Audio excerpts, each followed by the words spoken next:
Ya estamos aquí en Economía de Frente en esta ocasión para analizar las tasas de interés, la posibilidad de una recesión a nivel mundial y en Estados Unidos, el fortalecimiento del dólar, la perspectiva de que baja el nivel de pobreza en México y, por supuesto, lo que podríamos esperar de la economía mexicana en las siguientes semanas. Así es que quédese con nosotros, damos por iniciado el programa de Economía de Frente. Bienvenidos, bienvenidas.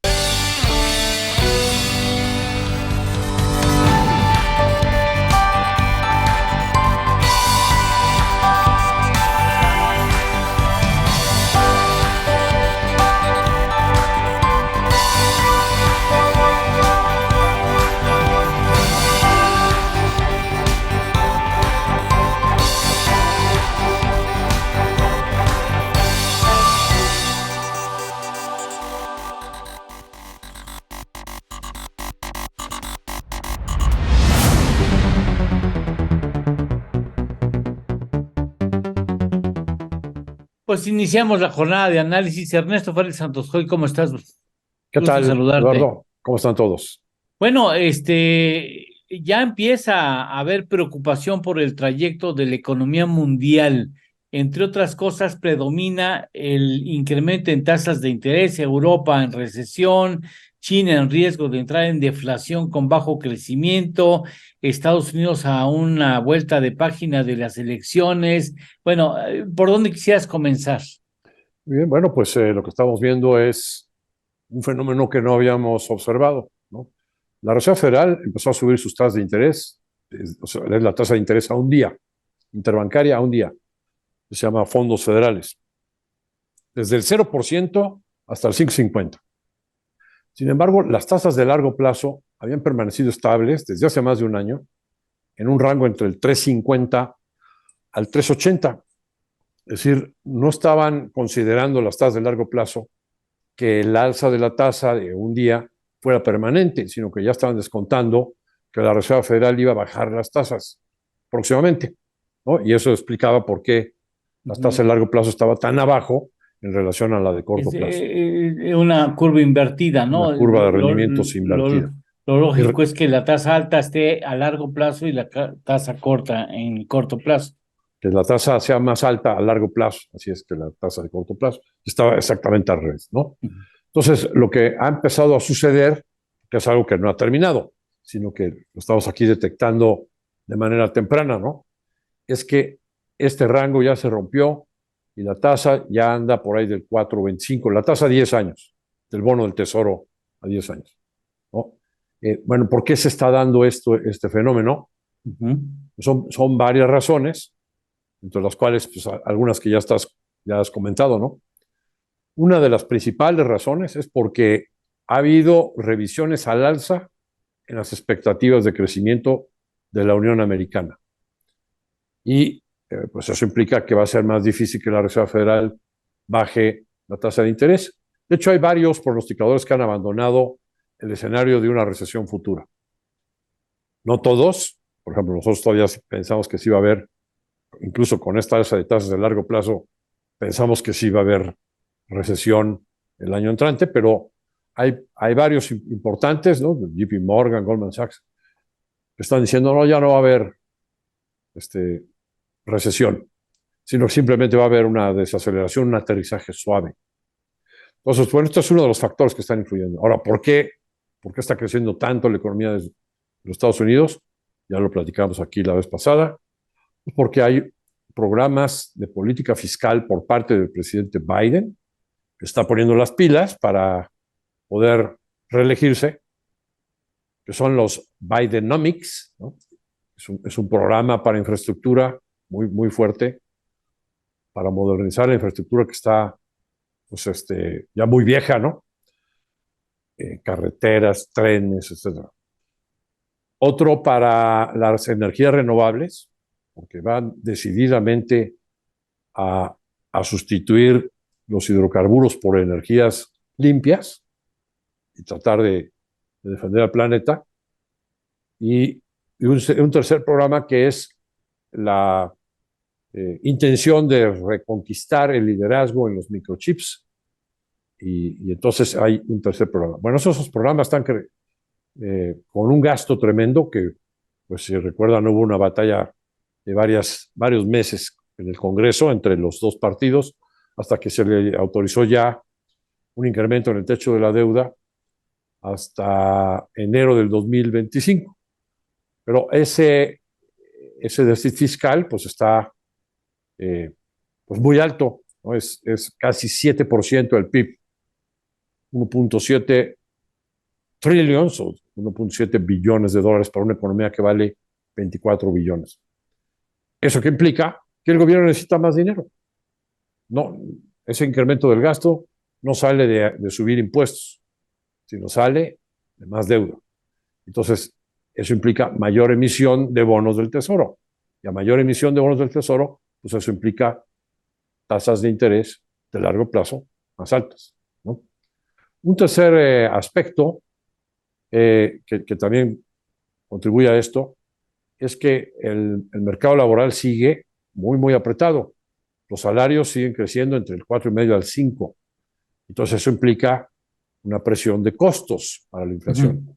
Sí. Y entonces también ha habido revisiones al alza en los pronósticos de inflación. Con eso, pues también hace menos probable que la Reserva Federal baje tasas y implica tasas por más tiempo altas, ¿no? Otro factor es que hace unas semanas se reunió el cuerpo directivo, el órgano directivo del Banco Central de Japón, y decidieron permitir que la tasa de rendimiento de los bonos de largo plazo de Japón sea más alta. Antes no lo dejaban subir de medio punto, 0.5% al año. Bueno, ahora explícitamente ya permiten que los bonos del Tesoro de largo plazo japoneses puedan cotizar a rendimientos hasta del 1%. Bueno, ese mayor rendimiento que permite el Banco Central de Japón a los bonos japoneses puede hacer que haya menos apetito de los inversionistas institucionales que compran bonos del Tesoro y que prefieran pues, invertir en yens, porque se evitan los riesgos cambiarios. Y entonces estás bajando la demanda de bonos del Tesoro al hacer eso. El otro tenedor, que es el más importante tenedor de bonos del Tesoro, es China. Y ahí están sucediendo, como bien apuntas, varias cosas, ¿no? Primero, hay un riesgo inminente de una crisis hipotecaria que lleva años, Estándose, sí. Ahí viene. Ahí viene el lobo, sí. El sistema financiero chino está conformado por los bancos del gobierno y por bancos privados, financieras privadas, que no son estrictamente bancos, especies de SOFOMES, ¿no? Uh-huh.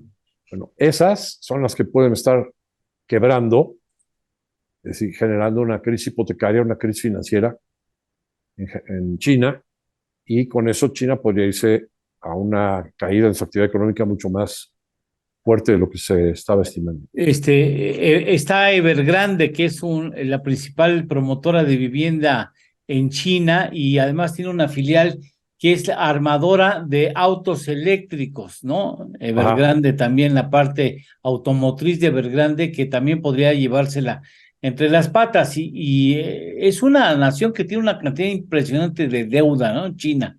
Sí, bien, no sabemos cuánto debe. ¿Cuál es la deuda interna? No, porque no sabemos. El cálculo por ahí que le llega a leer es de 300% del Producto Interno Bruto. Hay estimaciones de 200 a 300%. Sería a saber. proporcionalmente el más endeudado del mundo. Japón debe 260% del PIB, pero todo en yens, ¿no? China lo debe en yuans, y por eso pueden transitar así, ¿no? Por la vida con ese tamaño de deuda. Por darnos una idea, Estados Unidos anda alrededor del 110 y pudiera subir al 120% del PIB con este déficit fiscal tan alto. México está al 50% del PIB, ¿no? Y con eso estamos sufriendo. Se ha portado bien, pero está al límite, ¿no? Lo que pasa es que México capta muy pocos impuestos, entonces, en relación al tamaño de los impuestos, está en el límite, ¿eh? Damos la más cordial bienvenida a Carlos Alberto Martínez. Gracias, Carlos, por incorporarte. ¿Qué tal, Carlos Alberto? Encantado, Ernesto, Eduardo, muchas gracias. Y si me permites, le pedimos a Ernesto Fárez Sadusco que dé la parte final. Ya ha hablado, ya te hemos puesto en antecedentes de que ha hablado el incremento de tasas de interés, de la crisis en China, y para redondear y este punto, la conclusión final de ese asunto, Ernesto. Sí, ese incremento de tasas de interés de largo plazo que estamos viendo es una tendencia que está iniciándose. En nuestra opinión, puede llevar a la tasa de 10 años hasta un nivel del 5%. Estaba en 3.50, ¿eh? Y dentro de algunos meses la veremos por ahí del 5%. Pero esa tasa al 5%, más los incrementos que pudiera ser adicionales la Reserva Federal en la tasa un día, sí nos va a llevar a un escenario de recesión, es nuestra opinión. Hay otros que dicen que no. Pero junto con eso, lo que vamos a ver es un fortalecimiento del dólar contra todas las monedas. Más importante de lo que hemos visto hasta ahora. Entonces, por ejemplo, para el caso de México, pues a lo mejor, aunque ahorita volvamos a estar abajo de 17, a lo mejor dentro de algunos meses, pues ya no va a estar tan fácil que estemos abajo de 17 pesos, sino más arribita. Perfecto. Bueno. Carlos, tu punto de vista.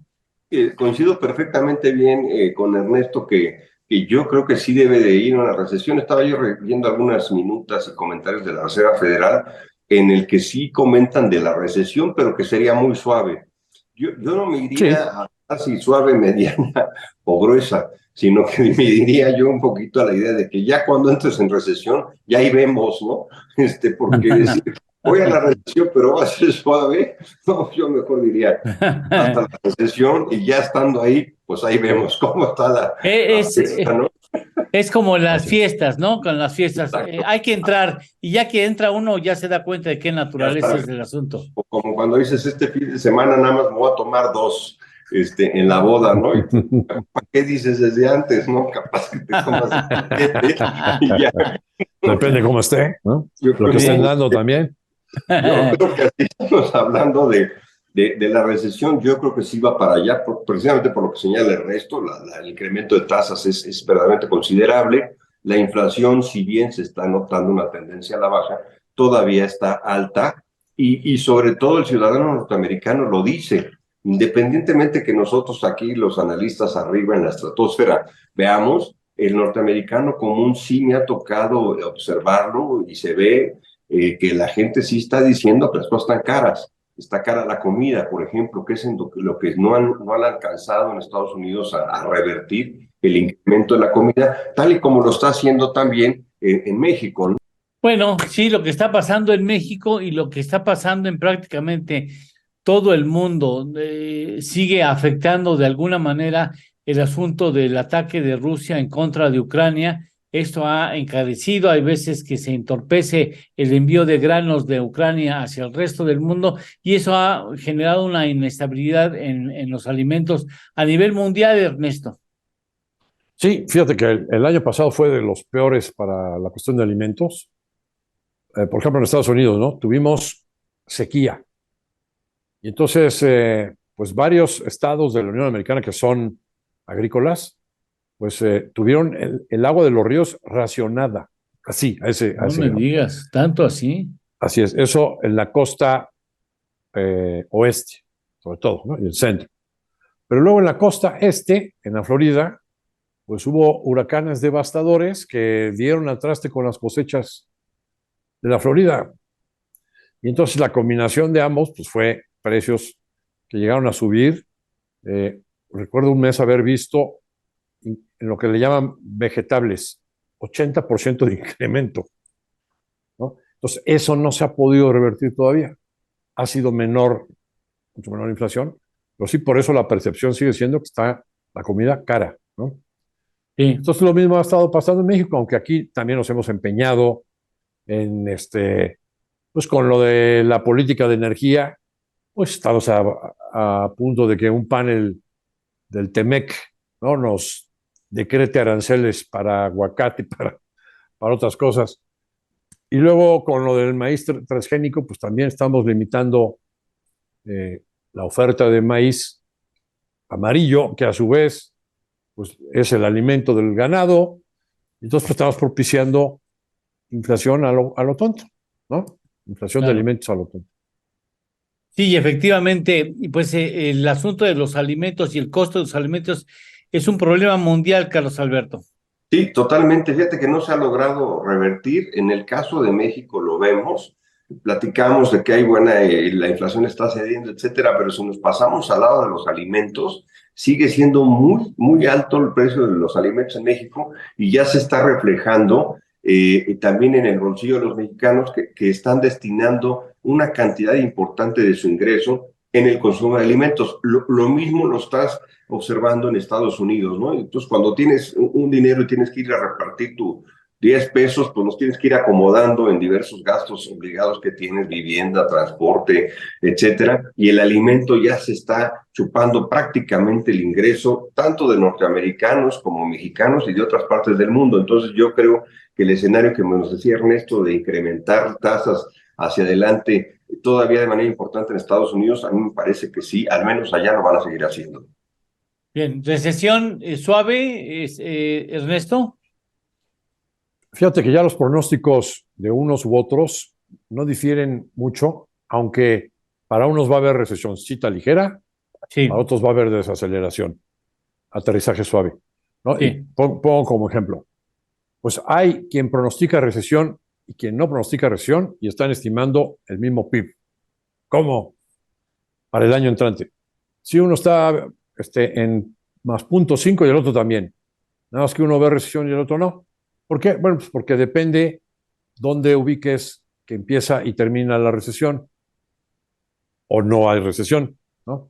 Por ejemplo, hay quien ve 0.5 de crecimiento del PIB el año entrante, pero ve una recesión ligera que empieza en el cuarto trimestre de este año, alcanza a pegar todavía en el primer trimestre del año entrante y ya como es ligera, pues ya en el segundo trimestre ya se va a crecimiento de 0 y hay recuperación en la segunda mitad del año, entonces el crecimiento de todo el año es 0.5, ¿no? Mientras que hay otro que no ve recesión, sino que ve crecimientos bajos a lo largo de todo el año, ¿no? Pero siempre en positivo. Bueno, entonces ya, en realidad ya no hay mucha diferencia entre pronósticos de unos y otros. Te diría, eso es lo que estoy observando. De que va a haber menor actividad económica por el alza de tasas, sí va a haber menor actividad económica. Bueno, ¿cómo se apreció el reporte de Coneval y la encuesta del INEGI, Carlos Alberto? Y fíjate que es muy interesante porque se difundió un ratito, solo un cacho del resultado de los estudios del Coneval, que es el que estudia la medición de la pobreza, ¿no? Es un organismo relativamente ya independiente desde hace tiempo, y entonces lo que estamos observando es que solo se quedó con la idea de que en 2 años la pobreza, 8 millones de mexicanos salieron de la pobreza. Eso, francamente, pues no es correcto. Vamos, yo creo que no existe evidencia histórica de que algún país del mundo en 2 años haya sacado la pobreza a 8 millones de personas.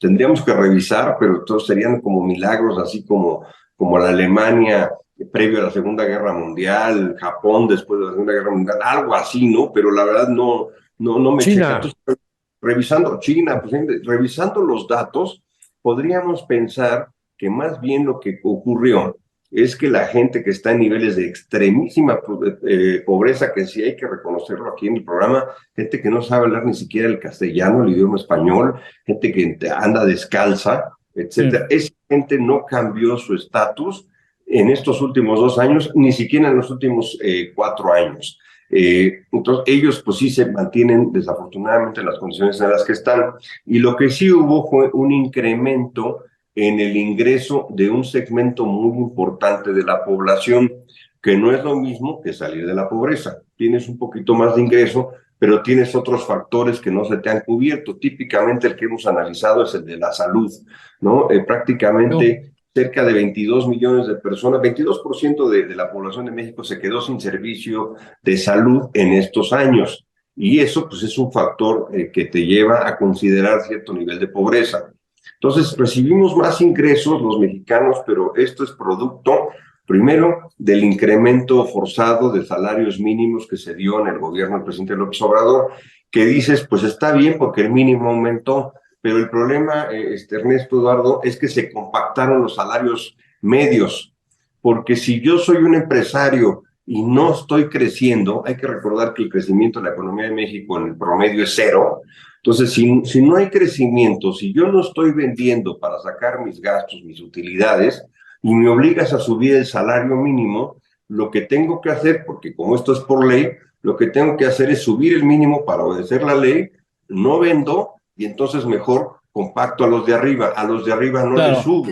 Entonces, si tengo una tiendita, pues el de la tiendita subió su ingreso, pero el encargado de la tienda se ha mantenido en ese nivel. Entonces, lo que hicimos fue compactar los sueldos hacia abajo.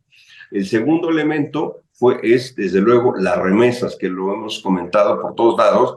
Empezando la administración eran 33,000 millones de dólares anuales los que los paisanos envían año con año a México, pero en tan solo 4 años pasó de 33 a 60,000 millones de dólares. El mismo programa, Ernesto lo había dicho en alguna ocasión, parte de eso es por todos los alivios económicos que el gobierno de Trump y Biden dieron durante la pandemia. Enviaban cheques a todas las familias sin distinción si eran demócratas, republicanos, pobres, medianos, clase media, clase media.